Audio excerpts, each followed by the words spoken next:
Hey everyone, Jonathan here. First off, I'm sorry for the guerrilla nature of the recording. I'm still kind of recovering from surgery. I'm not in my main office, therefore I don't have the usual lighting and all the good stuff. The last two podcasts have been done this way too. It's been working kind of fine. So I'm not up to usual code when I do these videos, and I apologize. But I've been thinking a lot today about the news of the world. The UK British tabloid, it's shutting down, closing its doors, ending its run. That is happening. Sunday will be its last day.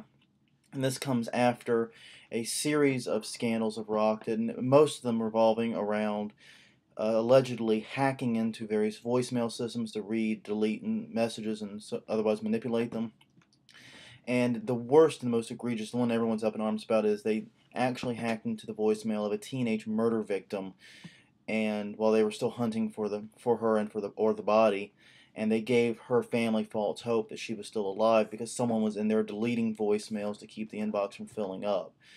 They were doing this in pursuit of news stories, is I guess what they're going to say. They were doing it in pursuit of the news, and it's a pretty despicable act. No matter how you shake it out, there's not really much excuse for doing that. It's a terrible, terrible way to treat another human being, especially someone going through something as difficult as that. But it's made me think back to the day where I realized I didn't want to be in print journalism anymore, where I wanted to get out of journalism as my future profession. It, all through high school, middle school, and high school, I had a drive and a determination to be a journalist. I wrote for the middle school newspaper. I designed it, laid it out, was on what they called MAC team for it. Worked on the middle school newspaper. I worked on the high school newspaper, the high school yearbook, the high school literary magazine.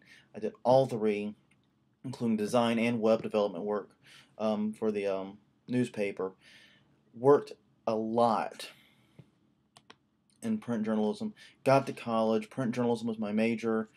I went there, and literally all the way until I was a junior, I had nothing but the strongest desire to be in journalism.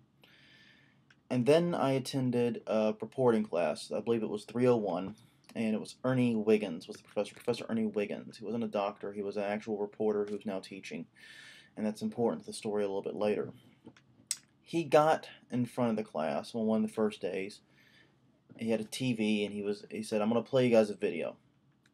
And the video was of a house, the front door of a house, and there's like a gaggle of reporters swooping in on this house, and you find out from a voiceover that this woman's home, this home, had just had one of the worst tragedies imaginable.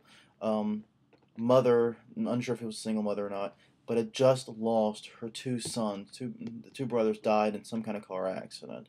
Don't remember all the details about the accident. They had just died very, very tragically. She opens the front door.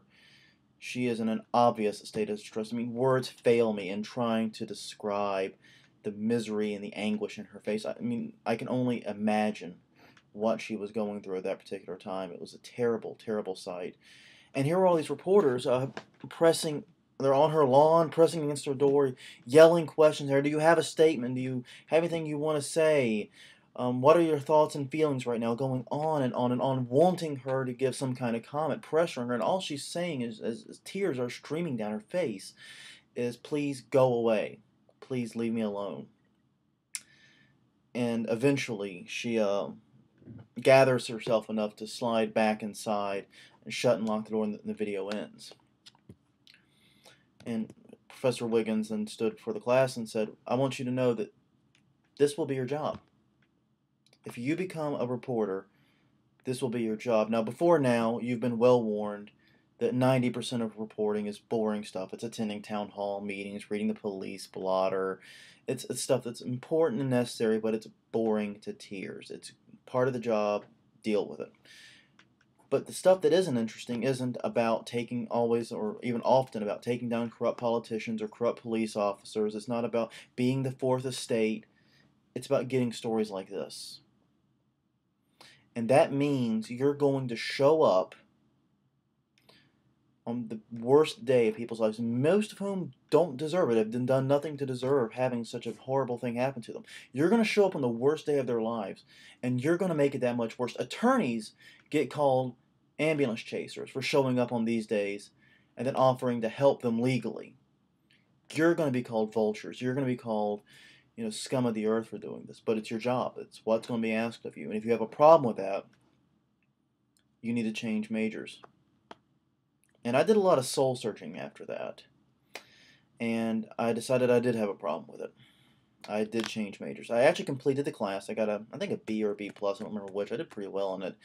But it was after that semester. That was the first semester of my junior year. So after that semester, with 3 semesters left to go, I changed to advertising. And many people on the print side accused me of selling out or this or that. And all I could think is, wow, I feel surprisingly more honest and better about myself on this track than I did on the print journalism side. And there were other reasons too. I wanted to do more graphic design work. The print journalism track didn't really offer. There was a lot of reasons too. But that was the one that sealed the deal. That was the moment where I knew I had to get out. And when I'm reading about this News of the World scandal and all the things that they've done, yes, they were a tabloid. Yes, they were a sleazy newspaper. Yes, all that is true.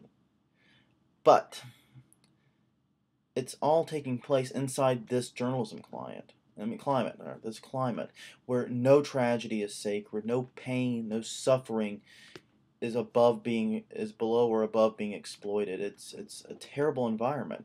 We have a news media, and it's not just in the UK, it's in the US, and it's pretty much everywhere else, I'm sure, that is cowardly and doesn't challenge the government, that doesn't take on the institutions it's supposed to take on, but has no qualms with splashing the worst tragedy, the dirtiest of scandals, and embarrassing people, ruining careers, doing whatever they can to sell more papers, to get more viewers, or whatever.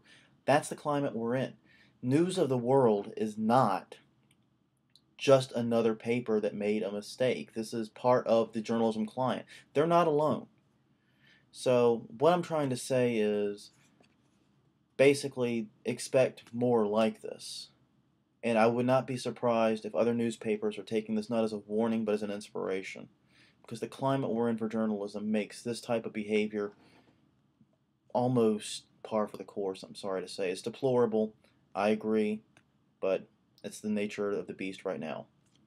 That's all I wanted to say, really. Sorry for taking 7 minutes of your time for what was a pretty simple point, but it's just the truth. Thanks a lot.